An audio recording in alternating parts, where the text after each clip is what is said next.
ቀይ ባህር ለአፍሪካ ቀንድ ሀገራት የህልውና ጥያቄ ሆነው ስትራቴጂያዊ የንግድ መስመር።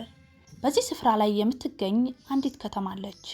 እጅግ በጣም ጠቃሚ ወደብ፣ የበረሃው ሙቀትና በብዙዎች ልብ ውስጥ የእንቆቅልሽ ጥያቄ ሆነች አሰብ የኤርትራ ወደብ ከተማ። ለምን የሁለት ታላላቅ ሀገራት የኢትዮጵያና ኤርትራ የፖለቲካ ማዕከል ሆነች? ምን አይነት ታሪክ ደብቃ ይዛለች?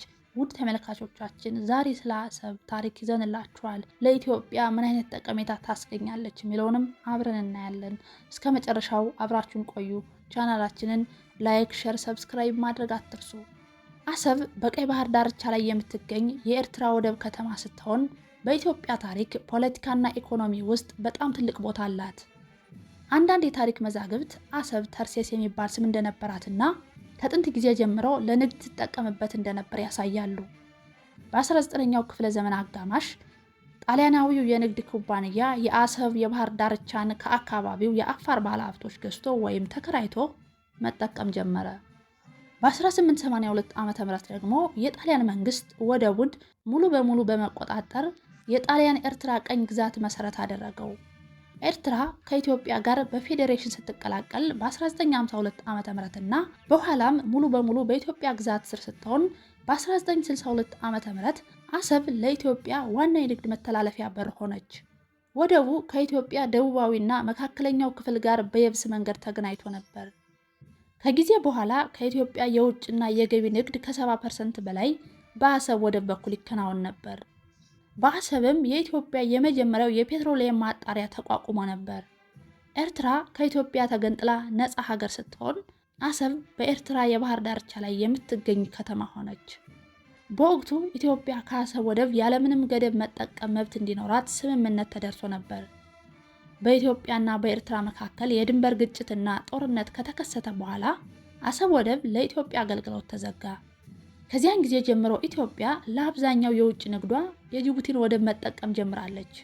አሰብ በአሁን ጊዜ በኤርትራ ቁጥጥር ስር ያለች ሲሆን ወደቡ ኢትዮጵያን ሲያገለግል ከነበረበት ጊዜ አንጻር የንግድ እንቅስቃሴው በእጅጉ ቀንሷል። ይሁን እንጂ ወደቡ በሁለቱ ሀገራት ግንኙነት ውስጥ ቁልፍ ጉዳይ ሆኖ ቀጥሏል። የኢትዮጵያ መንግስት ወደ ባህር ዘልቆ አስተማማኝ መውጫ ማግኘት የሀገሪቱ ስትራቴጂካዊ ፍላጎት እንደሆነ በተደጋጋሚ ያሳውቋል። በዚህም አሰብ ወደብ የኢትዮጵያ ቀዳሚ ትኩረት እንደሆነ፣ ለዚህም ምክንያቱ ታሪካዊና ህጋዊ እርማት ብቻ ሳይሆን ኢትዮጵያ በወደቡ ላይ ከፍተኛ ኢንቨስት ማድረጓ እንደሆነ ይገለጻል። የአሰብ ወደብ በዓለም አቀፍ ደረጃ ወሳኝ በሆነው የቀይ ባህር መስመር ላይ መገኘቱ ለቀጠናው ብቻ ሳይሆን ለዓለም አቀፍ ኃይሎችም ስትራቴጂያዊ ጠቀሜታ እንዲኖረው አድርጎታል። አሰብ ከተማ ባላት ታሪካዊ ትስስር፣ ጂኦግራፊያዊ አቀማመጥና ለኢትዮጵያ የነበራት ኢኮኖሚያዊ ፋይዳ የተነሳ በሁለቱ ሀገራት መካከል ያለው የፖለቲካና የዲፕሎማሲ ውጥረት መሰረታዊ ጉዳይ ሆኖ ቆይቷል። በኢትዮጵያ በኩል ያለው ዋናው የድንበር ከተማ የሆነችው ቡሬና የኤርትራ ወደብ የሆነችው አሰብ መካከል ያለው ርቀት በአንጻራዊነት አጭር ቢሆንም ስትራቴጂያዊ ጠቀሜታ ያለውና በከፊል በረሃማ በሆነው አካባቢ የሚያልፍ ነው። ከቡሬ እስከ አሰብ ድረስ ያለው የመንገድ ርቀት በግምት 71 ኪሎ ሜትር ነው።